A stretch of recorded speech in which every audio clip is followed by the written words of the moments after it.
Are you tired of going to the same 3 places every weekend? Couch, table, computer, couch, table, computer, couch, table, computer. What if you go on a date in Japantown, San Francisco? San Francisco's Japantown has so much good food and things to explore. My partner and I have spent many weekends there and tried lots of restaurants and things to do. I'll show you my recommendations for food and activities for a date in Japantown SF. This works for couples, friends, or a solo date, including this secret hidden gem bar that's totally worth it for their interesting environment and fun drinks. If you're unfamiliar with Japantown, it's on Post Street in the Western Addition neighborhood of SF. It's mainly made up of some indoor shopping centers called Japan Center East and West and the area across the street. It has a lot of Japanese restaurants like ramen and sushi and shops to explore. There's also a nice Japanese supermarket. You'll start off at the Peace Plaza. This area has the most iconic symbol of Japantown, the Peace Pagoda. This is a nice area to take pictures or use as a meeting spot. Then head into the West Mall. There are lots of different stores featuring all kinds of Japanese products.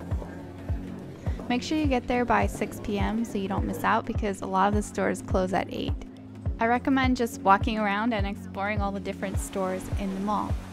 As you're walking around, you can see a lot of cool looking restaurants with Japanese inspired decor. Unfortunately, we've realized that a lot of the cool looking restaurants don't have the best food, but I'll recommend you a good restaurant in a bit. It's fun to just walk around and go window shopping. The store Chato has beautiful cups, teapots, and pottery made in Japan. Everything was so pretty there. The quality looks high and the designs on everything are so pretty. They also sell Japanese tea that you can make at home.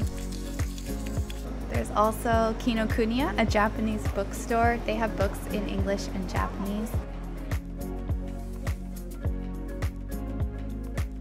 I like looking at the cookbooks and the magazines. Even if I can't understand all the Japanese, it gives me inspiration for fashion and recipes.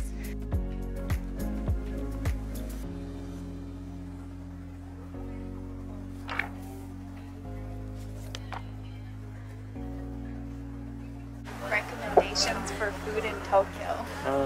It looks so good. There's a design section, there's lots of other sections, and downstairs in the store there's a manga, anime, and video game book section if you're interested in those.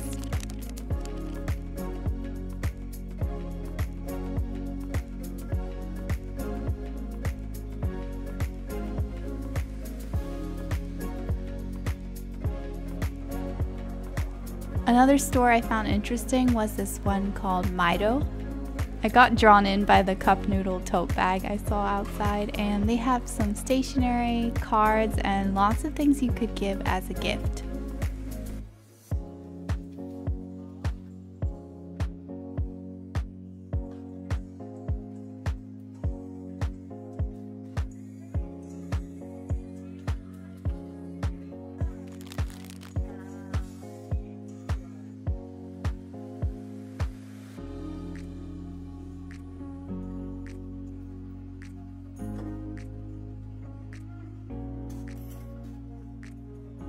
Okay, now to the food because that's what you're here for, right?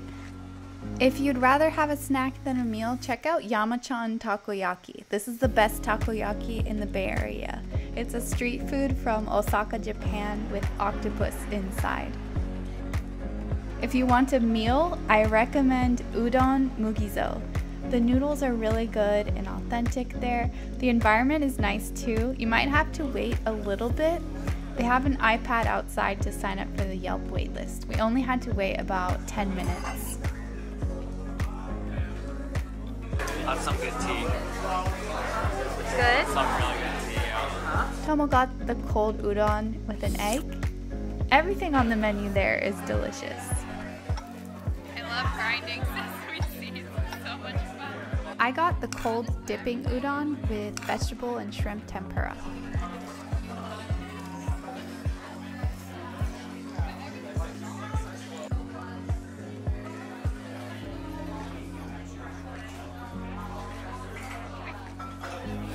This place has the best, crispiest tempura I've had outside of Japan. It's on the pricier side at like $15, but it's SF, so it's kind of expected. If you're not feeling udon, there's always Marufuku ramen, which is super popular and good. Marufuku ramen is also great for vegetarian options since they have a vegetarian ramen, but you do have to wait a long time to eat there. After dinner, if you're like us, you might be full and not ready for dessert yet.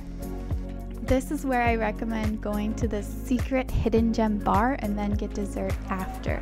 The bar is actually located here. There's a door there, but that's not how you enter. You enter next to Marufuku Ramen. Go down the hallway and follow signs to Club Mari's. If it looks sketchy and old, you're probably in the right place. Let me warn you that this is not a fancy bar, but it's a fun experience.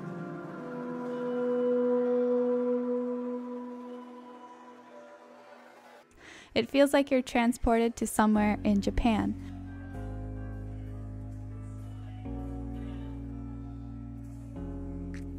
For drinks, they have beer and they also have sake cocktails. They do have bar food too, but I've only tried the drinks. I recommend trying the sparkling sake jelly drinks if you haven't tried them before. Tomo got the yuzu flavored sake jelly drink. The texture is so fun to drink and it's kind of like a jelly dessert in a drink. I also tried the geisha drink and that one was good too. It's sweet and it has kalpiko, sake, and midori, which is a melon liqueur. Yeah.